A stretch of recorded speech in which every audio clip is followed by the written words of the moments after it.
O Estúdio 4 está começando e este é o último programa da série que comemorou os 161 anos de Passo Fundo. Falamos aqui da memória da cidade, de economia, da vida cultural que ela nos oferece e hoje a gente vai falar de futuro. Que cidade queremos para viver? Como estamos construindo este futuro hoje?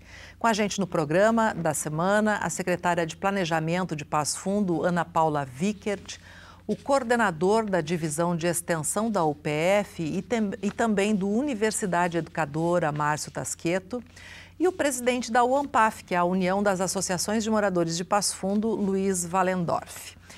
Obrigado pela presença de todos vocês. Eu começo já com uma provocação. Bom, Passo Fundo tem 200 mil habitantes, é uma cidade polo regional que atende aí a um raio de 1 milhão de habitantes, é polo em saúde, polo em educação, polo na área comercial, e a gente recebe aqui, além dos motoristas e veículos da cidade, que ultrapassam 120 mil cadastrados, gente de toda a região, e o trânsito se transforma um caos.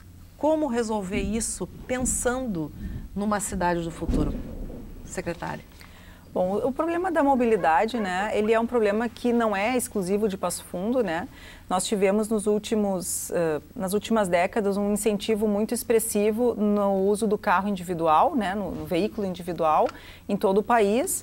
E esse resultado dessa política, ele gera um excesso de veículos em todas as cidades brasileiras.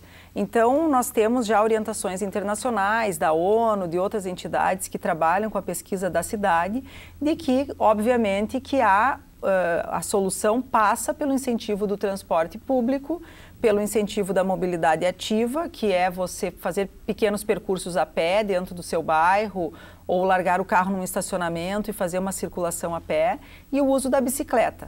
Então, é uma política que tem que ser conjunta, é um pensamento que tem que ser integrado e é uma transformação que não é tão rápida, né? Mas, sim, nós estamos cientes, estamos trabalhando com isso. Agora, no nosso plano de mobilidade, foram medidos os tempos de congestionamento e nós temos pontos de gargalo. Não há um problema de mobilidade estruturador na cidade. Nós temos problema no acesso ao PF nos horários de pico.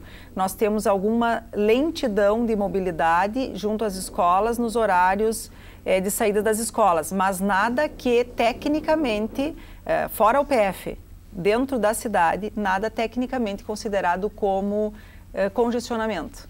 É só uma lentidão de fluxo em horários de pico. Tá, e algumas ações já foram, inclusive, desenvolvidas pelo município. Claro, exatamente. Estamos trabalhando com, por exemplo, o anel viário é uma solução para tirar o fluxo que não tem interesse no centro da região central. Então, conectar bairros através de rotas alternativas.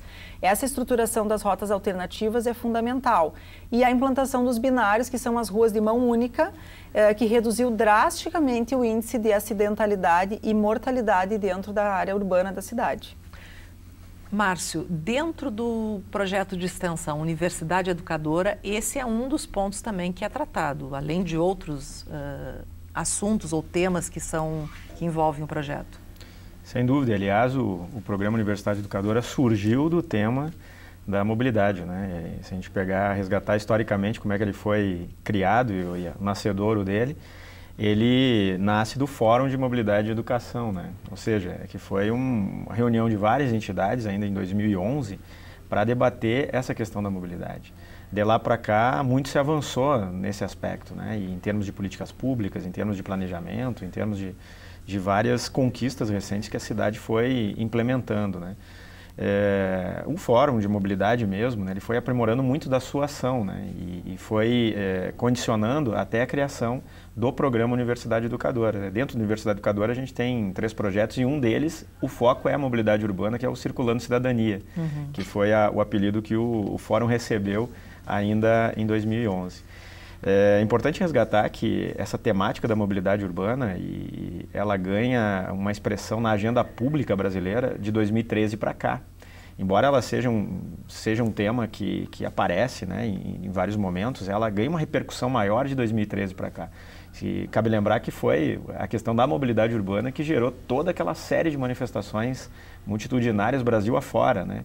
Então, qual é o enigma dessa mobilidade que nos mobiliza a pensar a cidade a partir desse grande problema contemporâneo, que, como a Ana Paula comentou, não é uma exclusividade de Passo Fundo, e Passo Fundo, inclusive, nem tem grandes problemas relativos comparado a outras cidades, mas que se torna uma pauta pública. E se torna uma pauta pública capaz até de mexer com direitos fundamentais, né? Cabe lembrar que uma das primeiras situações aí de conquistas de direitos, né, recentemente, foi atribuir o direito ao transporte como um direito fundamental. Então, é um tema que nós, pela Universidade Educadora, temos como uma grande referência.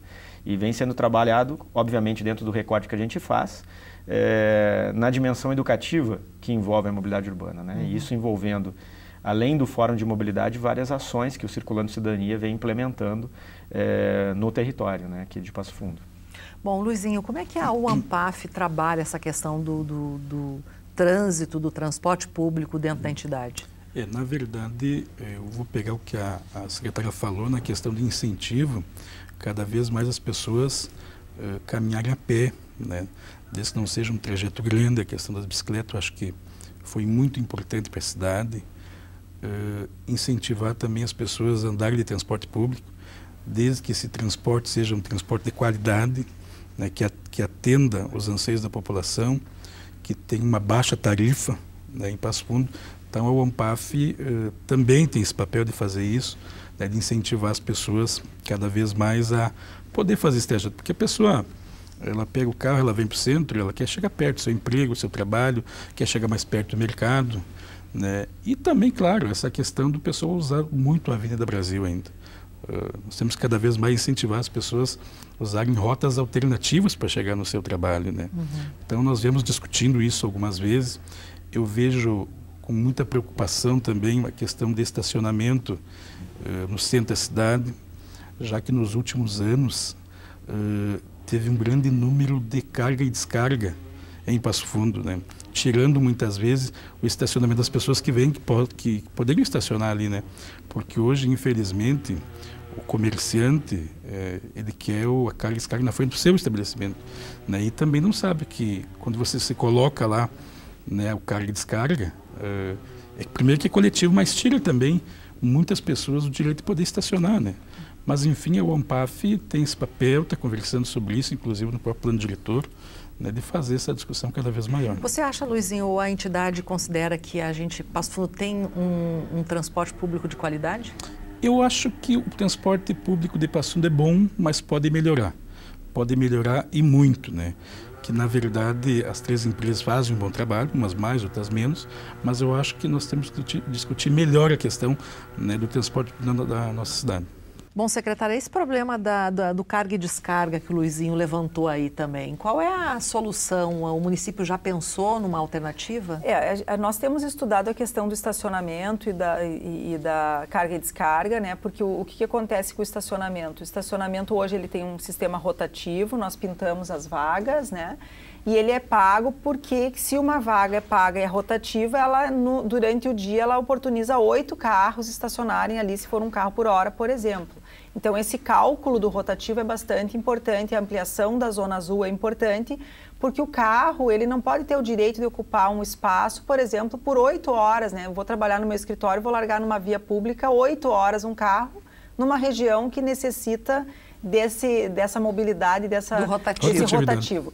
E o carga e descarga ocorre a mesma coisa. Nós temos cada vez mais um comércio rico, expressivo na área central e que muitas vezes quer descarregar na sua porta e pede a vaga de carga e descarga. Então, esses estudos a gente vem avançando, buscando novos sistemas, porque esse sistema que está hoje, ele em breve não será mais viável tecnicamente, né? Porque, como o Luizinho colocou, são diversas vagas que são ocupadas pelo carga e descarga, que muitas vezes têm que ser delimitadas. Hoje, o nosso estacionamento por idoso qualquer vaga é para o idoso, mas a gente vai ter que limitar um percentual das vagas especiais para cadeirante, para idoso, e aí também concorre com a vaga do carga e descarga, então tem que melhorar esse sistema sim. Bom, trânsito é um problema em todas as cidades em crescimento, a gente já viu aqui, e se a gente continuar com esse tema, ele domina o debate. Mas vamos falar de universidade educadora.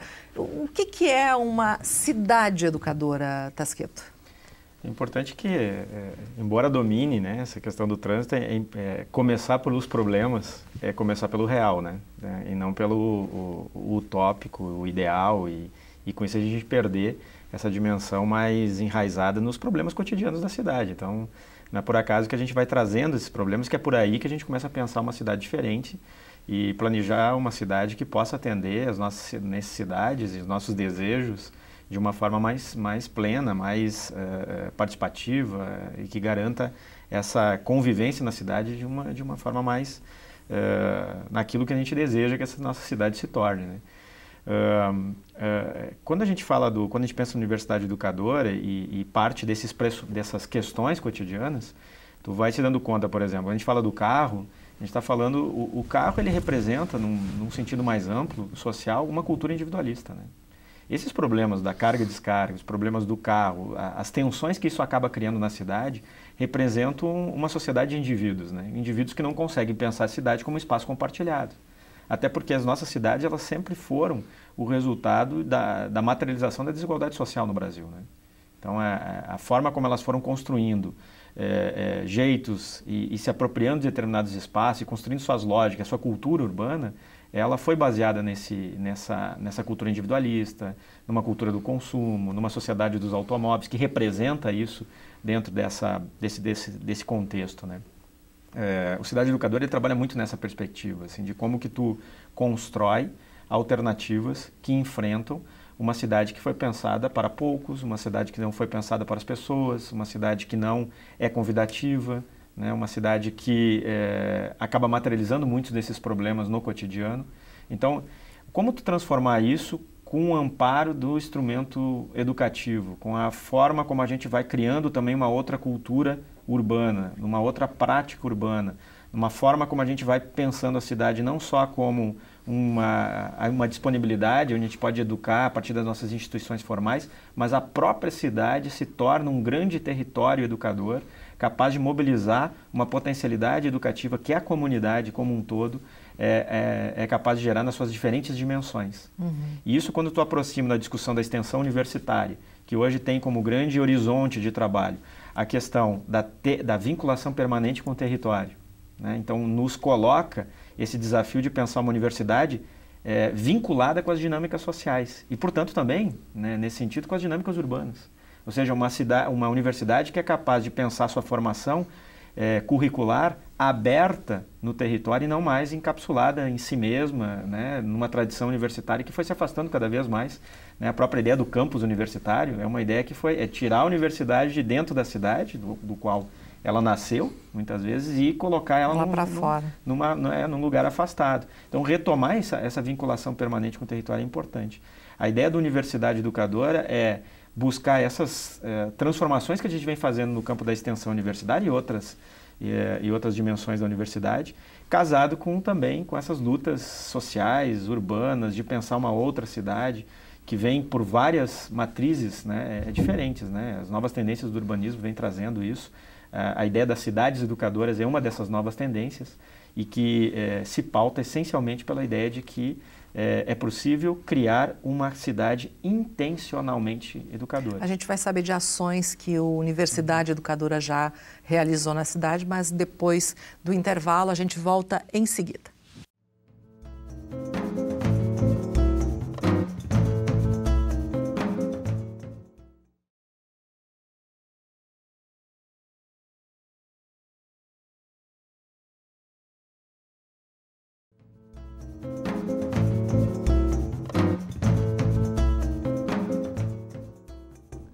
Passo Fundo, 161 anos, e nosso debate de hoje é sobre o futuro.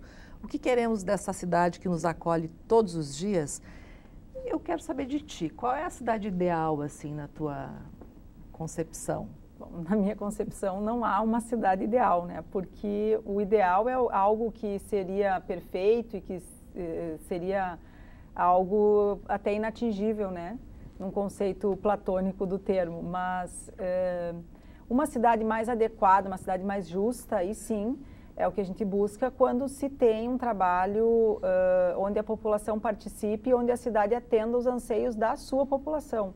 E aí, como o professor Márcio colocou, e o Luizinho, entender essa população, né? E essa população ser educada também para construir essa cidade, porque as políticas públicas elas não podem ser impostas sobre a população sob o ponto de vista só do gestor, né? Então isso é o que está acontecendo agora no plano diretor, em que nós estamos fazendo esse exercício da participação plena e que a população toda é convidada, mas o que a gente vê? Uma pequena parcela participando. Nós estamos com um questionário online, por exemplo, no site da prefeitura e ainda tivemos poucos acessos. Mas para nós isso é uma construção, né? Não é uma decepção que tenha poucas pessoas, mas é um entendimento de que isso é uma construção no tempo, que a gente tem que começar e trazer as pessoas para esse âmbito do debate e, no meu entender, essa ideia de que cada um se sinta dono da cidade, né? Que cada um entenda que se fizer a sua parte, a construção coletiva sempre ela é um resultado melhor do que a construção individual. Então, cada um entender a sua parte nesse processo, participar, dar a sua opinião no entendimento coletivo, cuidar da sua calçada, cuidar da sua lixeira, respeitar as regras, que é esse convívio, no meu entendimento, Zulmara, que vai gerar a diminuição do problema de trânsito, se eu não paro em fila dupla, se eu respeito os horários, o estacionamento, respeito o sinal vermelho. Quando a gente se encanta com cidades mundo afora, falam de Copenhague, de Amsterdã, de cidades que têm um alto índice de qualidade de vida, são cidades em que a população entende o seu papel, que o cidadão entende o seu papel frente a essa cidade. Então, eu acho que esta construção é muito mais importante do que obras, efetivamente. Agora, claro, é uma construção cultural, de mudança de comportamento. É uma construção cultural. Agora, de parte do poder público, estruturar os espaços públicos, criar oportunidades, né? O prefeito sempre fala que a prefeitura tem um importante papel de mobilizar as pessoas. O próprio bairro a bairro, quando ele mobiliza, quando as pessoas vão até lá, começam a entender o seu papel, é fundamental, né? Se apropriar da cidade. Então, acho que essa transformação, ela é a partir de um trabalho conjunto do poder público, da sociedade organizada, da universidade, das associações de bairro, né? De entender esse compromisso que é de todos e não é de ninguém, né? É de todos. Então, sim, não adianta dizer, não é meu. Não, é meu sim, também. Indivíduo. Na questão da revisão do plano diretor, vocês também fizeram várias reuniões nos bairros. Sim, fizemos. Né? Algumas foram um grande sucesso, algumas tiveram pequena participação, mas isso é essa maturidade que a gente vai ter. Talvez na próxima, agora no segundo semestre, teremos as oficinas temáticas, talvez nessas teremos uma participação maior. E isso é um crescente, né? Porque precisa estar na agenda do dia a dia das pessoas também participar da sua cidade. E eu quero saber do Luizinho, por que a comunidade não participa de discussões como essa que está sendo proporcionada, Luizinho? Na verdade, a nossa sociedade não tem esse hábito da discussão, né? Mas aí eu quero concordar muito com a secretária Ana Paula, né? Nós, das associações, participamos todas as vezes que fomos chamados disso, mas nós realmente não vimos o apoio não, a participação da população. Talvez por comodismo, né? Não sabendo da real importância que é o plano diretor, né? Em poder participar, em poder dar a sua opinião, mas infelizmente isso acontece muito. Né? E já respondendo a tua primeira pergunta que tu fez, a Ana Paula, vou falar também sobre isso, que o ANPAF pensa para o futuro da nossa cidade. Primeiro, o ANPAF pensa na questão de uma melhor segurança para a nossa população, um melhor transporte público, né? A questão de saúde, que as pessoas que possam ser atendidas no hospital municipal, nos CAIs da cidade, sejam bem atendidas, que o médico esteja lá para atendê-los, né? Que em muitos lugares hoje, infelizmente, nós estamos com um problema da questão de médicos, né? Que eu repito, a questão do transporte. E, claro, a questão das escolas infantis, onde nós possa ter vaga para as crianças, para que os pais possam trabalhar com tranquilidade. Esse que o ANPAF pensa para a cidade. Esse que o ANPAF quer, que as associações de moradores querem. E a ANPAF vem trabalhando nisso através dos conselhos municipais. Sabe que a ANPAF talvez seja a única entidade em Passo Fundo que participe de todos os conselhos municipais. Né? Eu vou dar um exemplo só no Conselho Municipal de Saúde, que é a discussão de saúde da cidade. Nós temos 5 conselheiros das associações. Então é lá onde que é as discussões, é nos conselhos municipais que você decide a vida da cidade, a vida das pessoas. E a OnePath vem fazendo isso com muita tranquilidade, com muito comprometimento, mas principalmente com participação nossa, das associações de moradores, que têm essa preocupação com a cidade, né, com o futuro da cidade. Agora, esse é um trabalho de formiguinha, não é? A gente vê aqui pouca participação na discussão Sim. do Conselho do Plano Diretor. A gente vê aí um movimento do Universidade Educadora em algumas ações em bairros e em escolas, justamente para lá na educação, né, mudar esse comportamento que é do cidadão. Que ações, eu queria que tu exemplificasse as ações que a Universidade Educadora está... Só uma questão rapidamente que eu ia falar, a OnePath também, além disso, e essa questão da participação, a OnePath vem com a preocupação na questão do voluntariado também, porque na verdade muitas associações de moradores, muitos bairros da cidade não fizeram eleição, 23 bairros não fizeram, pela questão de voluntariado. Falta de líderes comunitários. Falta de líderes, de liderança que possam participar, né, das ações públicas. Né? Então, também a OnePath tem essa preocupação na questão de representação das associações, e não é só nas associações, também nas escolas, no CPM da escola, nos próprios sindicatos, a gente vê que não tem mais aquela participação efetiva, né, dos líderes. Agora, isso tudo é uma mudança de cultura, né, Tasqueto? Sem dúvida. Essa questão da participação é uma questão absolutamente complexa, né, e que tu não pode desconectar de toda uma marca histórica na sociedade brasileira, né? Por que as pessoas não participam no Brasil? Por que a gente se encanta com outras cidades pelo mundo e no Brasil a gente não consegue, às vezes, ver essas mudanças efetivas e impactando de uma forma mais acelerada, enfim, do tamanho dos problemas que a gente tem no cotidiano, né? Porque, primeiro, assim, quando a gente compara com outras cidades pelo mundo, a gente está falando de cidades, até o exemplo que a Ana Paula trouxe, né? São cidades que vivem uma cidadania de alta intensidade. Vivem o contraposto das nossas dificuldades aqui no campo da educação, da saúde, no transporte, né? da qualidade dos espaços públicos.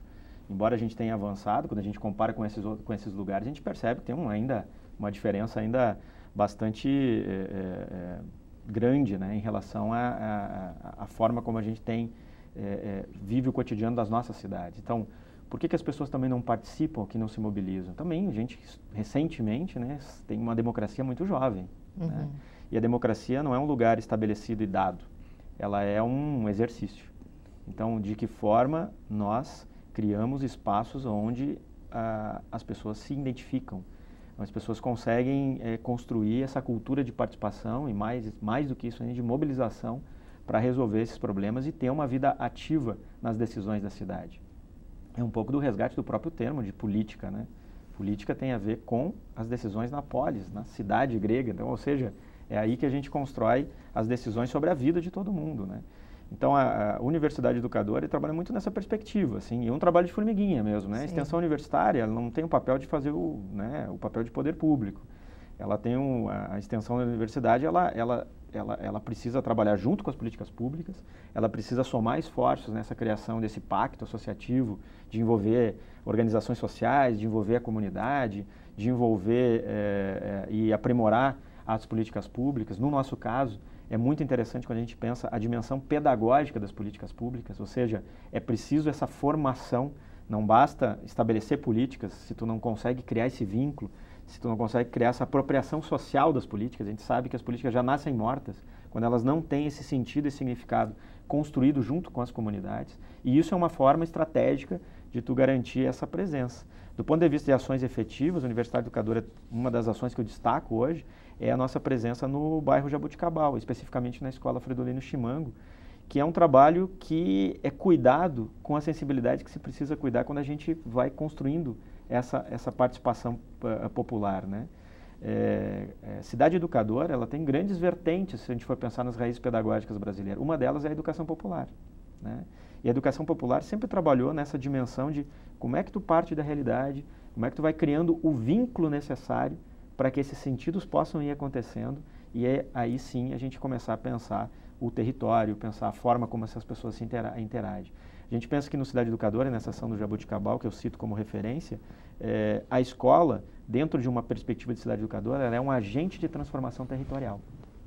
Então, como é que a escola vincula-se com o seu território, como é que ela ajuda a construir-se como uma referência comunitária, como é que ela se torna um espaço cultural, no sentido de um ponto de cultura, quando ela congrega uma série de saberes e que reconhece esses saberes da sua própria comunidade e que potencializa a sua ação curricular também por dentro da escola e fora dela, a partir do território onde ela está inserida.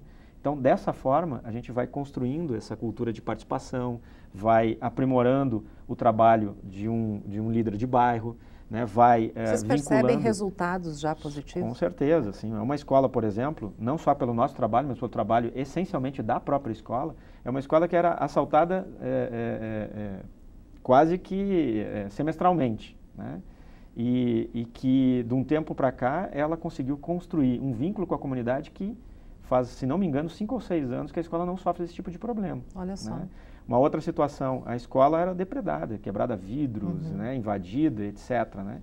E hoje a escola, quando tu olha o aspecto da escola, é uma escola bonita, é uma escola florida, é uma escola que as pessoas os professores estão extremamente motivados de trabalhar, tem uma direção extremamente vinculada com a sua comunidade, que a comunidade a tem como referência, e que, quando a gente vai olhar para dados objetivos, né, para finalizar, o IDEB dessa escola passou de, eu não sei os números exatos, mas passou de 30 alguma coisa, que é um IDEB baixo, né, que o IDEB é o Índice de Desenvolvimento da Educação Básica, né, para 61, 62, se não me engano. Nossa, um salto.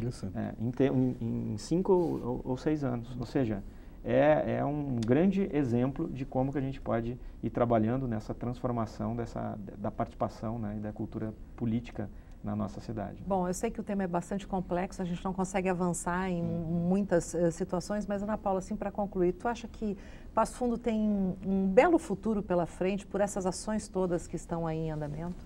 Olha, eu sempre digo que eu sou muito otimista, né, e vejo que a cidade vem melhorando a cada dia, né, esse trabalho que tanto a prefeitura quanto as outras entidades fazem, por exemplo, para melhorar a qualidade de vida lá no bairro, melhorar o acesso através, por exemplo, desta primeira licitação do transporte público, que vai melhorar não só a qualidade do ônibus, mas também das rotas, né, redesenhar linhas, os espaços públicos que a cada dia surgiu a Gare, surgiu o Banhado e agora os bairros pedem.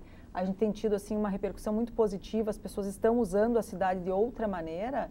Eu vejo isso só como positivo, porque vamos dizer assim, a prefeitura faz a base e estrutura e a população acaba se transformando pelo próprio espaço. É uma relação que é conjunta, né? E que eu vejo só como positiva. Acho que a cidade tem tudo para melhorar e, obviamente, esta crise que todos estamos passando no país, ela impacta em todos os lugares, mas creio que quando a gente...